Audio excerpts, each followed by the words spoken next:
Todo empezó en un puto ascensor. Ni el móvil, ni una llamada rara, ni un mensaje en la pantalla. No.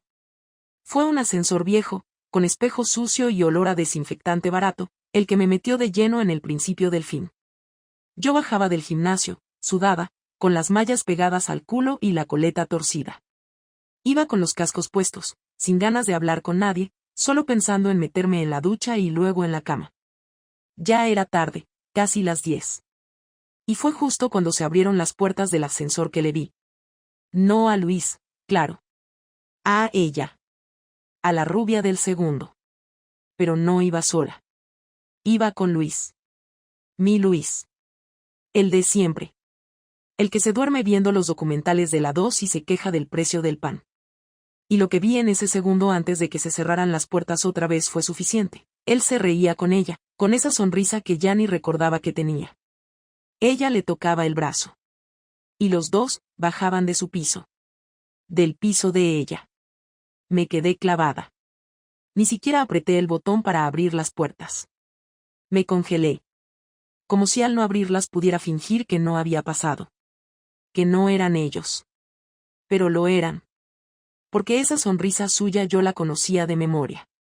Y esa forma de agachar la cabeza, de mirar de reojo, la tenía desde que nos conocimos. No bajé por las escaleras. Subí. Con las piernas temblando y el corazón como si me estuviera atragantando. Cerré la puerta de casa despacio, como si estuviera escondiéndome de algo. Y me senté en la alfombra del pasillo, sin saber si tenía ganas de llorar, gritar o vomitar. Éramos Luis y yo, siempre nosotros. 12 años de relación, 7 de matrimonio, una hipoteca a medias, un coche que casi ni usamos y un perro viejo que se llama Lucas. Y aún así, ahí estaba él, bajando del piso de una vecina con la que ni siquiera habíamos intercambiado más de 2 palabras. Oh, eso pensaba yo.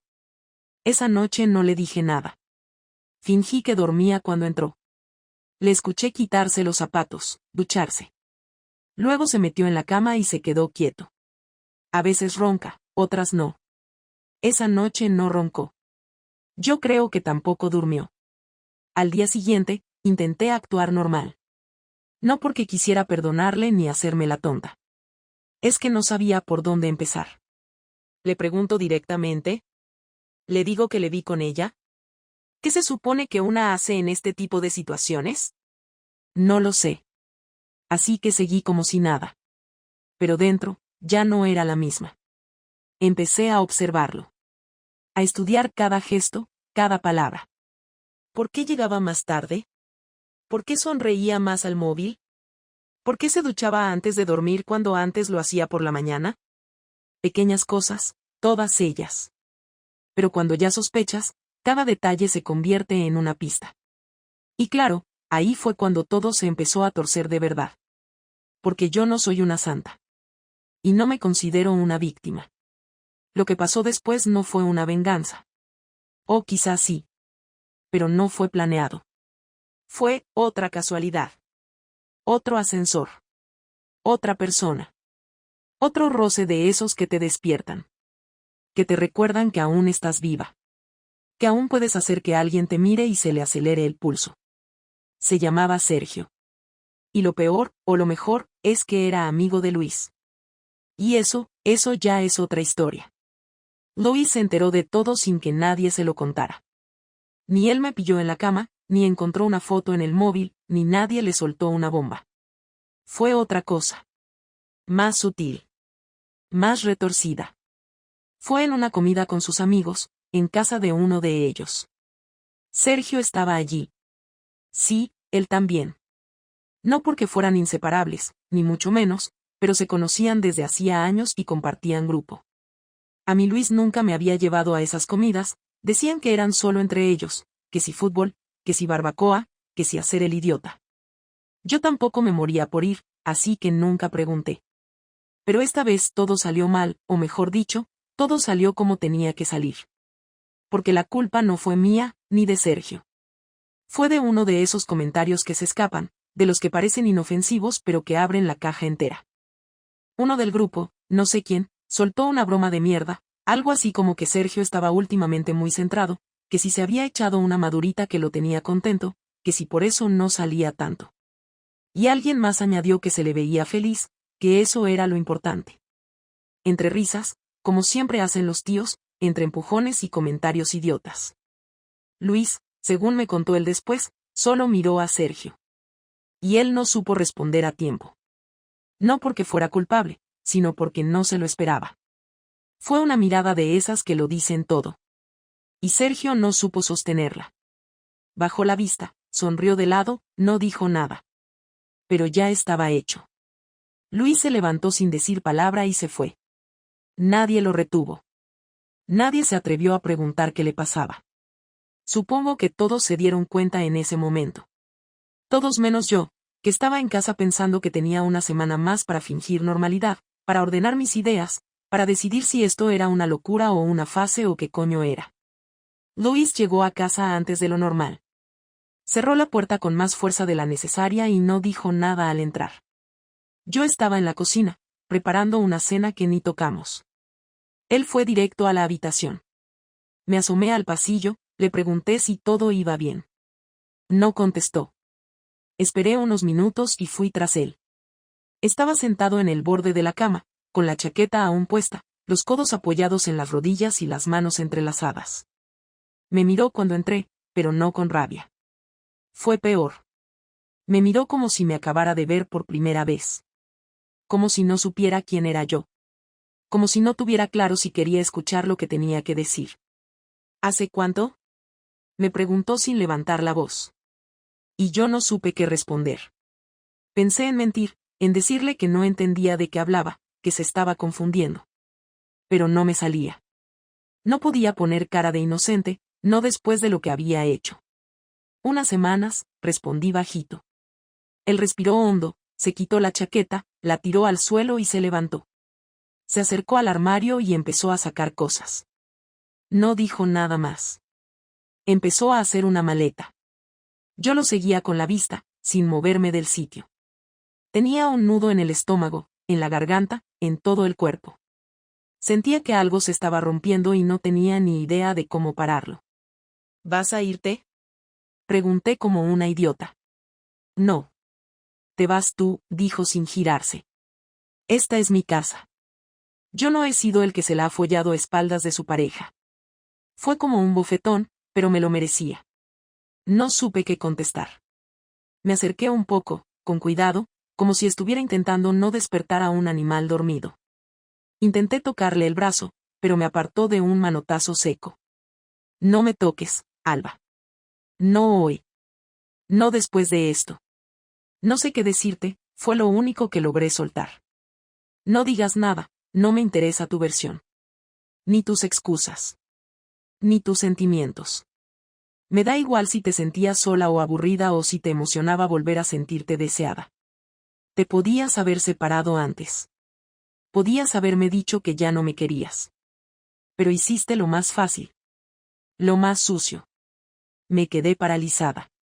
Nunca le había oído hablar así. Nunca le había visto tan claro. Porque tenía razón. Porque yo me había comportado como una cobarde. Porque me creí especial por haberme acostado con otro, como si eso me convirtiera en alguien viva, y no en alguien que no supo enfrentarse a sus problemas. Me fui a dormir al salón. Él no salió en toda la noche. Escuché sus pasos de un lado a otro. Luego silencio. Y luego otra vez pasos. No dormí. No lloré. Ni siquiera sentí pena. Solo un vacío enorme, una sensación de estar colgada en el aire sin nada a lo que agarrarme. Por la mañana, su maleta estaba en el recibidor. Pero no se fue. Me dejó claro que quien iba a salir por esa puerta era yo. Me pidió que no volviera esa noche. Ni la siguiente. Que me tomara el tiempo que necesitara, pero fuera de su casa. Me dijo que él no sabía si me iba a perdonar, ni si quería. Que lo único que sabía era que ya no confiaba en mí. Y sin eso, no había nada. Salí con lo puesto. Cogí el coche y conduje sin rumbo. Me detuve en una gasolinera a los 20 minutos. Me senté en el coche, apoyé la cabeza en el volante y ahí sí, me puse a llorar. No por él.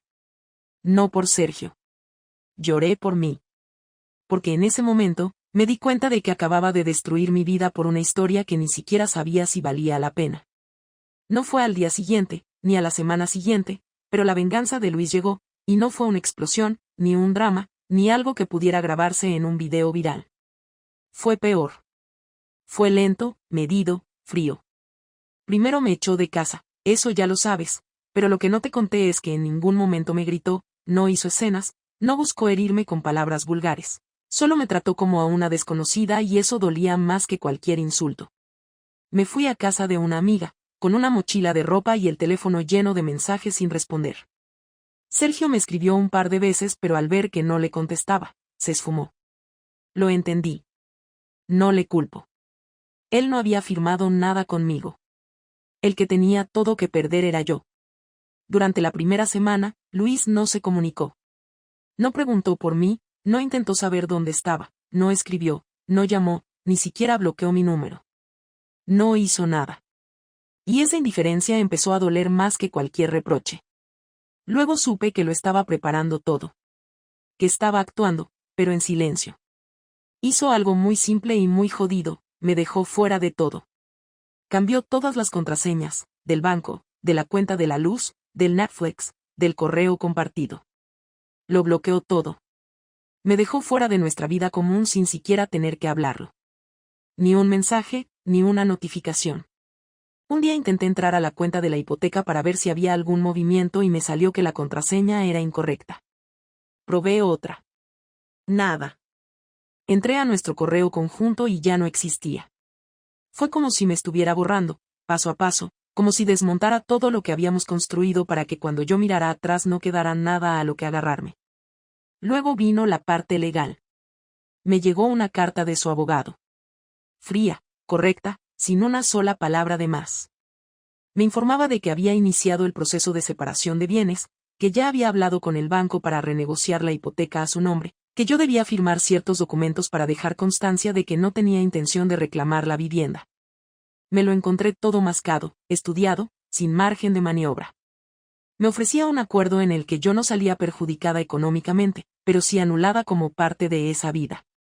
Era como si me dijera, no te voy a destruir, pero sí te voy a sacar del mapa. No lo firmé al momento. Me negué. Intenté llamarlo, una vez, 2, 5. No contestaba. Me fui a buscarlo al trabajo y no me dejó pasar. Me dejó en la puerta como a una cualquiera. Y ahí entendí que su plan no era arruinarme. Era convertirme en nadie. Después de eso, vino lo peor. Empezó a salir. A mostrarse. A ir a cenas, a eventos, a reuniones, con una sonrisa en la cara y sin esconderse. Se cortó el pelo, se compró ropa nueva, volvió al gimnasio. Publicaba fotos, pocas, pero suficientes. En cada una parecía más feliz. En ninguna salía con nadie en particular, pero en todas estaba acompañado. Gente del trabajo, amigos, desconocidos. Todos sonriendo, todos con copas en la mano. Y yo, desde mi móvil, viendo cómo el hombre al que había engañado estaba rehaciendo su vida delante de mí, como si nunca hubiera existido. Mis amigas me preguntaban si no iba a hacer nada. Que cómo podía quedarme así, sin pelear, sin intentar recuperar lo que era mío. Pero no lo entendían. No era cuestión de pelear. Yo ya había perdido. Él me estaba castigando de la manera más dura que existe, siendo feliz sin mí.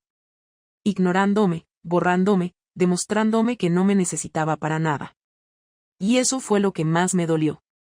Porque una parte de mí, aunque sabía que no tenía derecho, esperaba que me necesitara, que al menos me odiara, que sintiera algo. Pero no. Solo era indiferencia. Una venganza perfecta. Un día me lo crucé en un centro comercial. Fue por casualidad. Yo salía de una tienda con unas bolsas en la mano y él entraba a la cafetería. Nos vimos. No había forma de evitarlo. Nuestros ojos se cruzaron y durante un segundo creí que se iba a acercar. Que al menos diría algo. Pero no. Me miró, me saludó con la cabeza, y siguió su camino como si yo fuera la madre de un compañero de trabajo, o una vecina que apenas se recuerda. Fue un saludo educado. Nada más. Me quedé parada en medio del pasillo, como una tonta, con las bolsas colgando, sintiendo como el corazón se me apretaba sin motivo. Porque en ese momento entendí que su venganza había funcionado. Me había reducido a eso, un gesto educado en un sitio público. Una mujer sin nombre. La primera conversación real entre Luis y yo no ocurrió porque él quisiera hablar, ocurrió porque yo ya no podía más con el silencio, con la sensación constante de estar suspendida en una vida provisional, durmiendo en un sofá prestado, viviendo de bolsas de ropa y mensajes sin respuesta, así que un martes por la tarde, después de salir del trabajo, me planté delante de casa y esperé.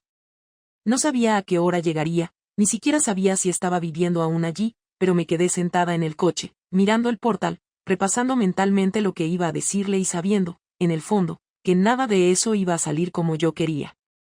Cuando apareció, lo reconocí antes incluso de verle la cara, por la forma de andar, por cómo llevaba las llaves en la mano derecha y el móvil en la izquierda, por esa manera tan suya de avanzar sin mirar alrededor.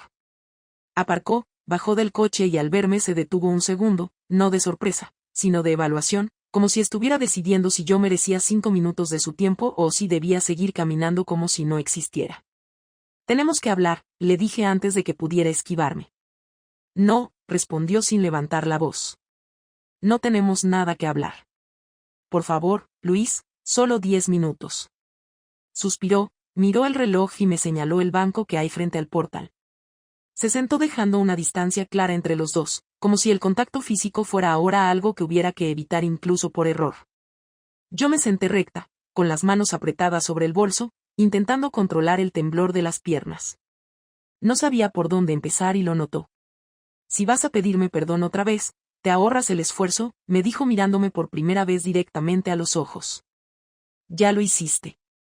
No cambia nada. No vengo a eso, mentí, aunque sabía que en parte sí. Vengo a entender qué vamos a hacer. Yo ya lo tengo claro, contestó. Me estoy separando de ti. Legalmente. Emocionalmente ya lo hice hace tiempo. No puedes borrarme así, como si no hubiera pasado nada entre nosotros. No te borro, dijo con calma. Te coloco donde tú decidiste ponerte. Eso me dolió más de lo que esperaba. Sentí rabia, vergüenza, una mezcla incómoda que me hizo apretar los dientes antes de volver a hablar.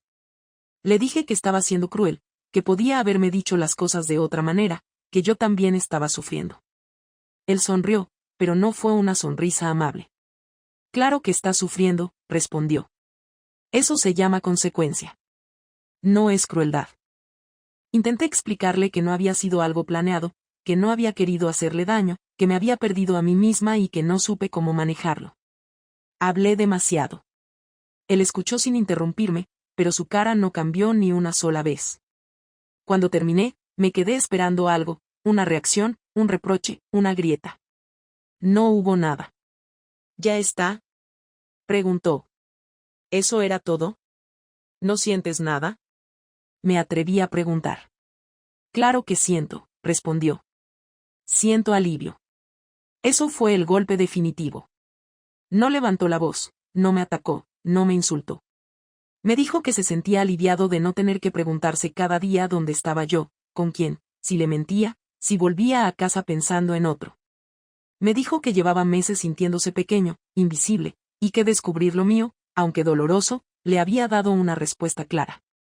Me explicó que su venganza no era hacerme daño, sino recuperar el control de su vida, quitarme el poder que yo había tenido sobre él durante años sin darme cuenta.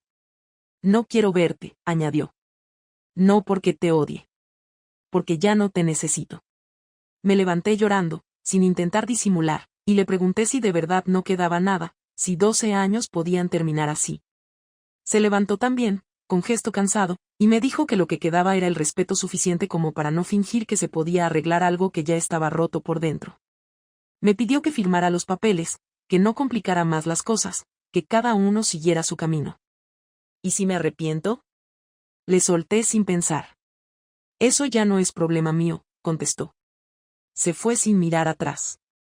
Yo me quedé en el banco, con la sensación clara de haber perdido algo que no iba a recuperar jamás. No hubo portazos, ni lágrimas compartidas, ni promesas. Solo una conversación limpia, dura, definitiva. Esa noche entendí que su venganza había terminado y que ahora empezaba la mía, aunque no tuviera nada que ver con hacerle daño, sino con aprender a vivir con lo que había hecho. La última conversación no fue buscada, ni dramática, ni planeada como cierre, ocurrió porque había que cerrar cosas prácticas y porque, aunque Luis había dejado claro que no quería verme, había asuntos que no se podían resolver por correo ni por abogados. Quedamos en una cafetería pequeña cerca del juzgado, un sitio neutro, incómodo, elegido precisamente para que ninguno se sintiera en casa. Llegué antes que él, pedí un café solo que no probé y me senté mirando a la puerta, con esa sensación rara de estar esperando a alguien que ya no forma parte de tu vida pero que sigue teniendo un peso enorme en tu cuerpo. Cuando entró, lo noté distinto, no mejor ni peor, distinto, más seguro, más tranquilo, y eso me hizo sentir pequeña de una forma que no esperaba. Se sentó frente a mí, dejó una carpeta sobre la mesa y me preguntó si estaba bien. No fue una pregunta cariñosa, fue educación pura, la que se usa con alguien con quien no quieres conflicto. Asentí y le dije que sí, aunque no era verdad, pero tampoco quería abrir esa puerta. Empezó a hablar de los papeles, de los plazos, de cómo íbamos a repartir lo que quedaba pendiente, todo con una voz estable que me desesperaba porque yo aún tenía un nudo en el pecho que no sabía colocar en palabras. Cuando terminó, me miró como esperando algo, y fue ahí cuando me di cuenta de que si no decía nada en ese momento, no lo diría nunca. Antes de firmar nada, necesito decirte algo, le dije. Dilo, respondió sin cambiar el tono. Le expliqué que no estaba allí para pedirle que volviera, ni para justificarme otra vez, ni para convencerle de nada, que solo necesitaba decirle cómo me sentía ahora, no entonces, no cuando todo explotó, sino después de semanas de silencio y distancia. Le confesé que al principio estaba enfadada, no con él, sino conmigo, y que luego vino el miedo real de haber tomado decisiones sin medir las consecuencias, de haber confundido atención con conexión y emoción con amor. Le dije que había días en los que pensaba que lo nuestro estaba muerto desde antes de que yo me acostara con otro, y otros en los que entendía que eso era una excusa cómoda para no asumir mi responsabilidad. Luis escuchó todo sin interrumpirme, sin gestos, sin señales claras de lo que pensaba, y cuando terminé, bebió un sorbo de agua y apoyó los antebrazos en la mesa. Te agradezco que lo digas ahora, me respondió, pero llegas tarde. Lo sé, le contesté.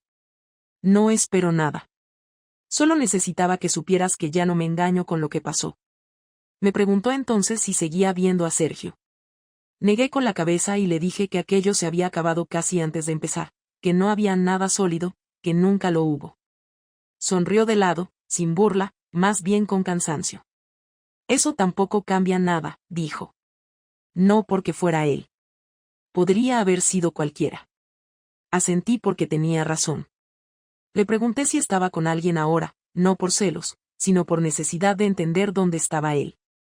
Me dijo que no, que estaba conociendo gente, saliendo, volviendo a cosas que había dejado de hacer, y que por primera vez en mucho tiempo no sentía que tuviera que explicarse. Dijo que eso le estaba ayudando a recomponerse y que no tenía prisa por nada más. Esa respuesta me dolió, pero también me dejó claro que su proceso ya no tenía que ver conmigo. ¿Te duele verme así?, le pregunté. No, respondió. Me tranquiliza. Ese fue el punto en el que sentí que la conversación estaba llegando a su final, aunque aún me quedaban cosas dentro. Le pregunté si alguna vez había pensado en perdonarme de verdad, no para volver, sino para cerrar sin rencor. Me miró con atención, como si esa pregunta sí mereciera unos segundos más. Te perdoné el día que decidí dejar de castigarte, dijo. Lo que no puedo hacer es confiar otra vez. Y sin eso, no hay nada más que hablar. No supe qué responder a eso. Me quedé mirando mis manos, las uñas mordidas, el anillo que ya no llevaba, y sentí una tristeza limpia, sin rabia, sin reproches, solo la aceptación de algo que no se puede arreglar por mucho que una quiera. Firmamos los papeles en silencio. Cuando terminó, recogió la carpeta y se levantó. Cuídate, Alba, me dijo. De verdad. Tú también, le respondí. No hubo abrazo, ni gesto final, ni promesas de volver a hablar. Salimos por separado. Yo me quedé sentada unos minutos más, respirando despacio, dejando que todo terminara de asentarse. No sentí alivio, ni liberación, ni esperanza inmediata. Sentí algo más sencillo y más duro, que la historia había terminado y que ahora me tocaba vivir con lo que había aprendido, aunque no me gustara. No hay un final perfecto para una historia como esta, ni una lección que cierre todo con un mensaje claro, pero hay consecuencias y hay momentos en los que una, sin quererlo, se ve obligada a mirar hacia atrás sin maquillajes, sin excusas y sin intención de suavizar lo que pasó. Después de firmar los papeles, no hubo más contacto con Luis. Ningún mensaje, ninguna llamada, ni siquiera un cruce accidental. A veces pensaba que si me lo cruzaba por la calle le diría algo, pero nunca ocurrió y con el tiempo empecé a entender que no iba a ocurrir porque él no lo iba a permitir. No me bloqueó en redes, pero tampoco dejó nada visible. No se escondía, pero tampoco mostraba. Era como si se hubiera convertido en una persona completamente funcional, sin necesidad de compartir nada que no fuera estrictamente necesario. Y eso, de alguna manera, me sirvió para cerrar lo que yo misma no podía terminar de cerrar. Durante las semanas siguientes, volví a casa de mis padres, un paso que no quería dar pero que en ese momento era lo único que podía hacer. Dormía en mi antigua habitación, rodeada de muebles que ya no tenían sentido y fotos que ahora dolían más que ayudaban. Intenté buscar piso, pero los precios eran imposibles y tampoco quería irme a vivir a cualquier sitio por salir corriendo. Seguí trabajando, con el piloto automático, sin demasiadas ganas, pero cumpliendo. Algunas personas del entorno empezaron a hacer preguntas, y tuve que aprender a resumir lo que había pasado sin entrar en detalles, sin quedar como víctima pero tampoco como una mujer cruel que lo tiró todo por la borda por una aventura sin futuro. No sabía cómo colocarme en esa historia sin parecer débil ni ser juzgada, así que me limité a decir que lo nuestro se había terminado y que cada uno había seguido su camino. No volví a ver a Sergio, y tampoco quise hacerlo. No porque le culpara de nada, sino porque lo que pasó con él dejó de tener sentido en cuanto todo se derrumbó. Intentó escribirme unas semanas después, un mensaje largo, lleno de explicaciones y frases que probablemente escribió para sentirse mejor consigo mismo, pero no lo respondí. No tenía ya ninguna necesidad de mantener ese hilo abierto. Lo que había empezado como una válvula de escape había terminado siendo una bomba que me estalló en las manos, y no quería repetirlo. Me prometí no volver a buscar en otros lo que yo no supiera construir sola. No porque ahora me sintiera fuerte, sino porque ya había visto lo que pasaba cuando ignoraba señales por necesidad de emoción o de validación. Con el paso de los meses, empecé a hacer pequeñas cosas para recuperar cierta estabilidad. Volví al gimnasio, no por estética, sino porque necesitaba descargar la ansiedad de alguna manera. Empecé a leer libros que antes no me interesaban, a salir sola sin sentirme rara y a tener conversaciones más honestas con amigas que, por primera vez, no me decían lo que quería oír, sino lo que me hacía falta. Me dijeron que había sido egoísta, que había manejado mal todo desde el principio, pero que aún estaba a tiempo de reconstruirme sin hacerme la víctima. Y eso fue lo más útil que me dijeron. No me dieron palmaditas, no me llenaron de frases vacías. Me empujaron a hacerme cargo de mí misma y a entender que la responsabilidad no me hacía peor persona, solo más consciente de quién era de verdad. Lo más difícil no fue perder a Luis, sino aceptar que no supe cuidar algo que era importante para mí. No supe decirle que me sentía sola, no supe pedir ayuda cuando notaba que nos estábamos distanciando, no supe poner palabras a lo que necesitaba. Me limité a buscar fuera algo que faltaba dentro, y cuando me di cuenta, ya era tarde. Él también cometió errores, y lo sé, pero el mío fue el que rompió el equilibrio, el que cruzó una línea que ya no tenía vuelta atrás. No me culpo cada día, pero tampoco me dejo olvidarlo, porque si lo olvido, lo repito. Y no quiero volver a pasar por lo mismo, ni hacerle eso a otra persona. No sé si volveré a enamorarme, ni me lo planteo todavía. Lo único que intento ahora es vivir sin autoengaños, sin ir arrastrando el pasado como una historia que me define. Ya no me presento como la mujer que engañó a su marido ni como la ex de Luis. Soy Alba.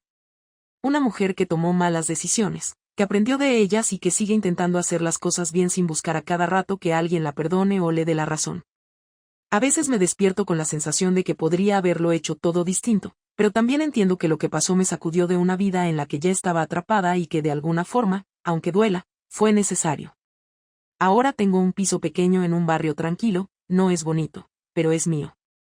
Me levanto temprano, preparo mi café, voy a trabajar, vuelvo a casa, y cada vez que abro la puerta, sé que esa vida es solo mía. No tengo a nadie esperando, ni a nadie que me controle, ni a nadie que me abrace por las noches, pero tampoco tengo que justificar mis decisiones. Y eso, para mí, es un comienzo que vale la pena. Esa fue mi historia. No pido comprensión ni pena, solo que si le estás leyendo, sepas que hay cosas que cuando se rompen no se arreglan, pero aún así puedes seguir adelante sin mentirte a ti misma. Eso, para mí, ya es bastante.